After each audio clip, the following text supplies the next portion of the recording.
Assalamualaikum warahmatullahi wabarakatuh. Perkenalkan, nama saya Ahmad Renaldi dari Fakultas Teknik Mesin. Pada kesempatan kali ini, saya akan mempresentasikan mengenai keterkaitan ilmu kimia bahan dengan teknik mesin. Pentingnya ilmu kimia di bidang teknik mesin. Ilmu kimia adalah ilmu yang mempelajari tentang komposisi, struktur, dan sifat zat materi dari segala atom hingga molekul, serta perubahan atau transformasi serta interaksi untuk membentuk materi yang ditemukan dalam kehidupan sehari-hari. Kimia juga mempelajari tentang pemahaman sifat dan interaksi atom individu dengan tujuan untuk menerapkan pengetahuan. Definisi teknik mesin. Teknik mesin adalah cabang ilmu teknik atau rekayasa yang mempelajari energi dan sumber energinya serta aplikasi dari prinsip fisika untuk analisa, desain, manufaktur, dan pemeliharaan sebuah sistem mekanik.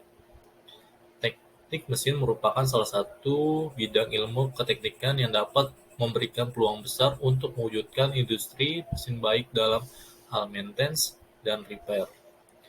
Perancangan atau desain pembuatan produksi serta sistem lingkungan di masa depan, profesi ini sangat ditunjang oleh intelektual yang tinggi, kreatif, dan daya inovatif. Aplikasi ilmu kimia dalam teknik mesin. Dalam bidang teknik, ilmu kimia dapat digunakan untuk mempelajari, meneliti, dan memecahkan masalah teknik. Beberapa contoh tentang mengaplikasikan ilmu kimia dalam teknik mesin. Pertama, mempelajari sifat dan komposisi material yang akan berkaitan dengan sistem metalurgi. Kedua, menentukan material yang cocok dan sesuai dengan peruntukannya. Tiga, melakukan karakterisasi material. Keempat, membantu memecahkan masalah korosi dengan bantuan reaksi kimia. Kimia bahan dalam teknik mesin. Teknik mesin biasanya terdiri dari perancangan mekanik dan konstruksi, proses manufaktur dan sistem produksi, konversi energi, ilmu bahan atau metalurgi. Dalam fokus cakupan tersebut, kimia bahan dapat berperan untuk: pertama, pembuatan logam panduan; kedua, memecahkan masalah korosi dengan proses electroplating; ketiga, lubrikasi dan pasivasi, penambahan bahan aditif untuk pelumas; keempat, bahan bakar, meningkatkan kualitas bahan bakar. Proses pembuatan baja. Secara umum, proses pembuatan baja adalah suatu proses yang berguna untuk memproduksi baja dari sebuah bahan dasar berupa skrap dan biji besi. Pada cara membuat baja, kotoran-kotoran berupa nitrogen, fosfor, sulfur, silikon, dan jenis karbon lainnya harus dikeluarkan dari bahan olahan baja dan menambahkan komponen paduan tertentu untuk meningkatkan mutu atau spesifikasi baja. Ini adalah klasifikasi baja, menurut penggunaannya, menurut kekuatannya, menurut struktur mikronya, menurut komposisi kimianya. Yang menurut penggunaannya, di sini ada baja konstruksi, baja mesin, baja pegas, baja ketel, baja perkakas, dan lainnya. Yang kekuatannya, baja kekuatan lunak dan baja kekuatan tinggi. Menurut struktur mikronya, baja austentik, baja ferritik, dan baja martentik, dan lainnya. Menurut komposisi kimianya, baja karbon, baja paduan rendah, baja paduan tinggi, dan lainnya. Di sini ada proses electroplating. Dikategorikan proses pengerjaan akhir atau metal finishing sebagai proses pelapisan logam dengan menggunakan bantuan arus listrik dan senyawa kimia tertentu guna memindahkan partikel logam pelapis ke material yang hendak dilapis. Fungsi electroplating di sini diantaranya ada 5. Yang pertama, memperbaiki tampak rupa atau dekoratif, misalnya pelapisan emas, perak, kuningan, dan tembaga. Yang kedua, melindungi substrat dan dekorasi tertentu, misalnya lapisan platina, emas, dan baja. Yang ketiga, meningkatkan ketahanan produk terhadap korosi, misalnya lapisan zinc atau kromium pada baja. Keempat, meningkatkan ketahanan produk terhadap gesekan atau abrasi, misalnya lapisan kromium keras. Kelima, memperbaiki halusan atau bentuk permukaan toleransi logam dasar, misalnya lapisan nikel, kromium, dan lain sebagainya. Bahan aditif pada pelumas. Fungsi utama pada pelumasan adalah untuk mengurangi gesekan serta mencegah kausan dan panas, sebagai media pendingin, sebagai bahan pembersih, mencegah karat pada bagian-bagian mesin, dan mencegah terjadinya kebocoran gas hasil pembakaran. Di sini ada 3 jenis pelumas. Yang pertama adalah oli mineral, oli sintesis, oli full sintetis. Dan di sini ada 4 jenis aditif pelumas.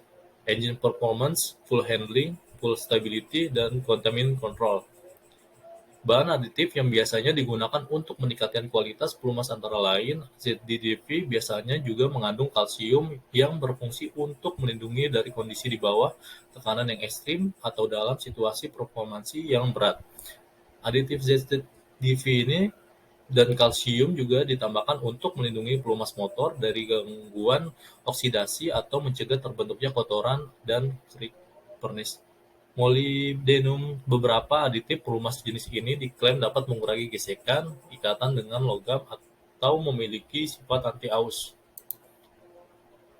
Peningkatan kualitas bahan bakar. Bahan bakar seperti bensin dapat ditingkatkan mutu kualitasnya dengan cara meningkatkan bilangan oktan bensin tersebut.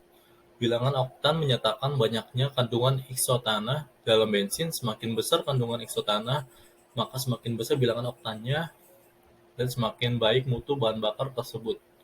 Cara meningkatkan bilangan oktan adalah dengan menambahkan zat aditif dalam bensin, yaitu pertama 1 tel tetraethylate.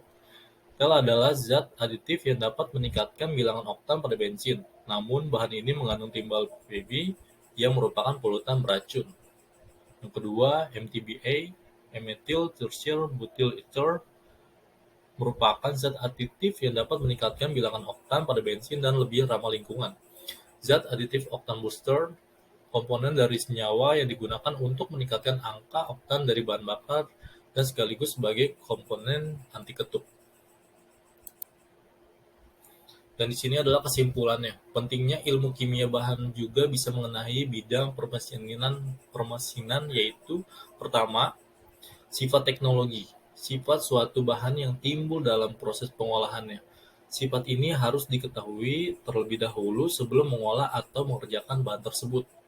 Yang kedua, dapat membantu mendeskripsikan zat-zat material teknik mesin. Yang ketiga, membantu terjadinya perubahan bentuk maupun sifat-sifatnya kimia khususnya untuk material khusus teknik mesin. Yang keempat, mempermudah suatu bahan campuran dari 2 bahan atau lebih yang diperkuat dengan jalan anyaman. Yang kelima, dapat membantu bahan yang bertujuan untuk melindungi bahan terhadap karat, korosi, dan memberikan daya tahan terhadap gesekan. Yang keenam, menyatakan kemampuan bahan untuk menerima tegangan tanpa menyebabkan bahan tersebut menjadi patah. Cukup sekian dari saya. Terima kasih. Assalamualaikum warahmatullahi wabarakatuh.